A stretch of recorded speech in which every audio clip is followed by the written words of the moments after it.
প্রেগনেন্সিতে যখন যেটা খেতে ইচ্ছা করে সেটা না খেলে নাকি বাচ্চার লালা ঝরে, এটা একেবারেই না। আসলে মাকে যখন খিদে পায় সে সেই টাইমে যদি সঠিক টাইমে খাওয়ারটা না পায় বা খাওয়ার জন্য ওয়েট করে থাকে, খেতে দেরি করে বা সঠিক পরিমাণে যদি না খায় তাহলে বাচ্চার লালা ঝরে।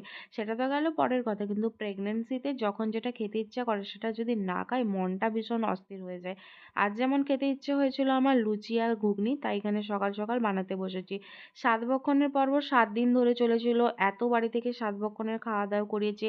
কত ভালো, ভালো মিষ্টি খাওয়ার-দাওয়ার, চারপাশে লুচি, ঘুগনি, আলুর দম, তরকারি, কত রকমের মাছ।